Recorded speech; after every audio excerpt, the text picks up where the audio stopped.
अब तक हम पढ़ चुके हैं कि लेखक कुटज नाम के नामकरण को लेकर काफ़ी उनके मन में प्रश्न आते हैं। वे सोचते हैं कि यह कुटज नाम कहाँ से आया होगा। तो वे सोचते हैं जो अगस्त्य मुनि हैं उनका नाम भी कुटज है। तो घड़े को कुट कहते हैं, घर को भी कुट कहते हैं। तो क्या घड़े में कहा जाता है? प्रचलित है ये बात कि अगस्त्य मुनि का जन्म घड़े में हुआ है, पर लेखक को लगता है कि ऐसा तो संभव है नहीं। घड़े में पैदा हुआ होंगे या तो घर में पैदा होने के कारण, या तो गमले में। अब देखो गमला को भी क्या है, कूट कहते हैं। तो वे सोचते देखो पेड़ जो है कुटज वृक्ष गमले में तो पैदा हो नहीं सकता, तो वहां से भी नाम नहीं आ सकता। या तो क्या है, अगस्त्य मुनि का नाम कुटकारिका या कुठारिका से आया होगा, क्योंकि कुठारिका या कुटकारिका किसे कहते हैं? दासी को भी कहते हैं। तो वह दासी का पुत्र होगा जिसके कारण उनका नाम अगर कुटज पड़ा होगा। या तो क्या है, कूट से भी पड़ सकता है, मतलब घर झोपड़ी, उसे भी हम कूट कहते हैं। और गलत ढंग की जो दासी होती है उन्हें कुटिनी कहते हैं। तो लेखक के मन में यह प्रश्न आता है, जरूर जिस प्रकार नारद जी जो है वे दासी के पुत्र थे, शायद अगस्त्य मुनि भी दासी के पुत्र होंगे, इसीलिए उनका नाम कुटज पड़ा होगा। भला घड़े में कैसा पैदा हो सकते हैं? फिर उनके मन में तरह तरह के प्रश्न आते हैं कि शायद ये नाम जो भी हो, ये जंगल में जो कुटज वृक्ष है इसका नाम कहाँ से आया होगा। तो सिल्वा लेवी जो है वे बहुत बड़े भाषा वैज्ञानिक थे। तो उन्होंने जो लिखा है कि शायद ये आर्य भाषा से आया होगा, क्योंकि ये संस्कृत शब्द से भी हो सकता है। संस्कृत में यह शब्द है और वहीं से यह नाम आया होगा। दूसरे देश में भी यह नाम प्रचलित है। तो आगे हम पढ़ेंगे, एक जमाना था जब ऑस्ट्रेलिया और एशिया महाद्वीप मिले हुए थे।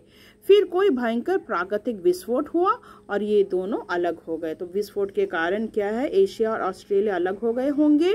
19वीं शताब्दी के भाषा विज्ञान पंडितों को यह देखकर आश्चर्य हुआ कि ऑस्ट्रेलिया के सुदूर जंगलों में बसी जातियों की भाषा एशिया में बसी हुई कुछ जातियों की भाषा से संबंध है। मतलब कुछ ऑस्ट्रेलिया की भाषा हमारी एशिया की भाषा से मिलती जुलती है।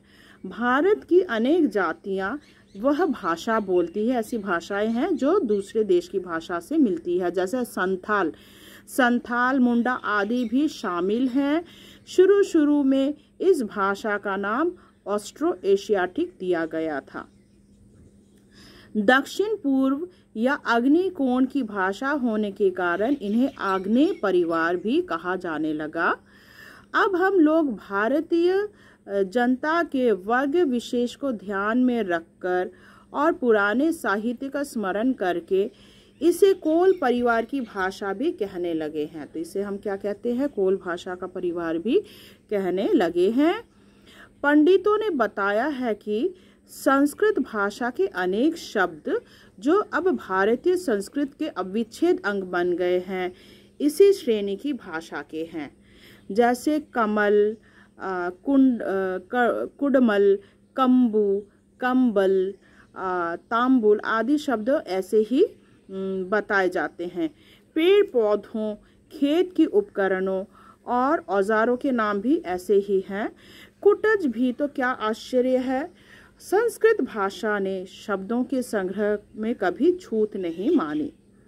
न जाने किस किस नस्ल के कितने शब्द इसमें आकर अपने बन गए हैं। पंडित लोग उसकी छानबीन करके हैरान होते हैं।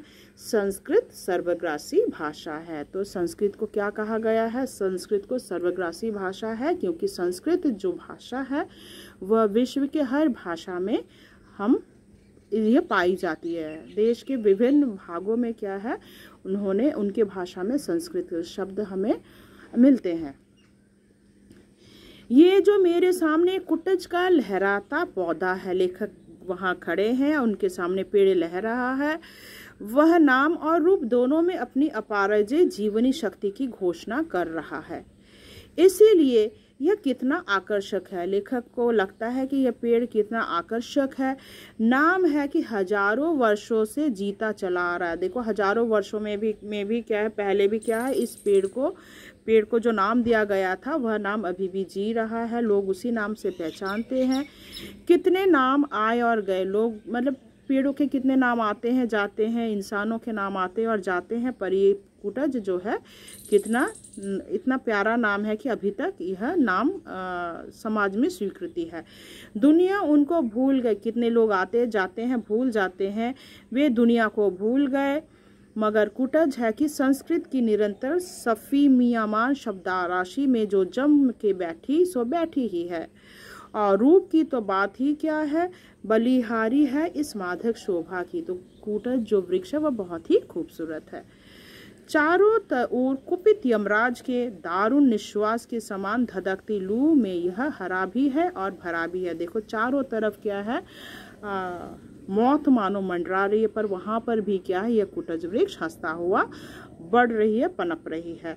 दुर्जन के चित्त से भी अधिक कठोर पाषाण की कारा में रुद्ध अज्ञात जल स्रोत में बरबस रस खींचकर सरस बना हुआ है। तो जल स्रोत जो है वहीं से वह रस चूसती है।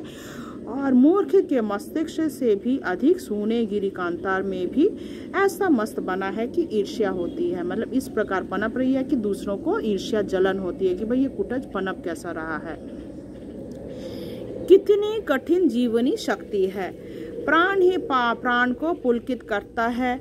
जीवनी शक्ति ही जीवनी शक्ति की प्रेरणा देती है।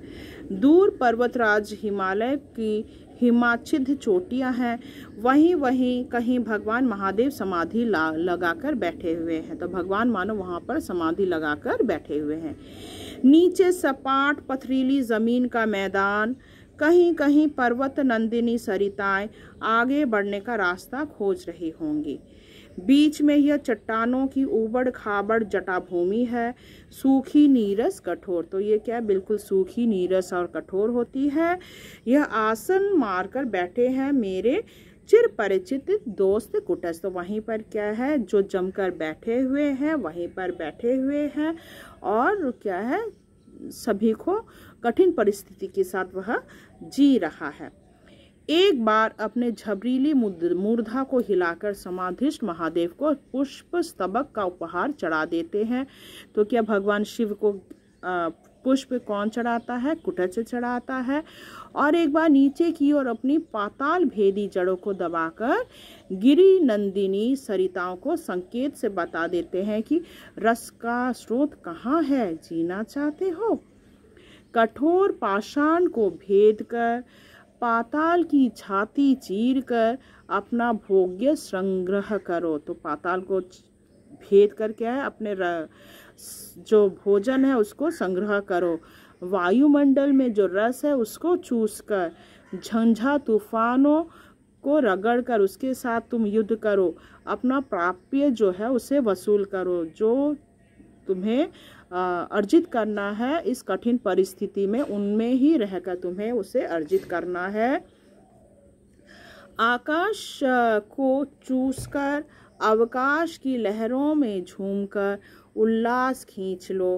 कुटज का यही उपदेश है। तो कुटज का उपदेश क्या है, यह बहुत ही इम्पोर्टेंट है। कुटज का यही उपदेश है कि आसपास का जो वातावरण है उसके साथ लड़कर आगे बढ़ो। ठीक है, कठिन परिस्थिति के साथ तुम्हें लड़ना होगा, जूझना होगा और क्या है, जीवन में आगे बढ़ते रहना होगा।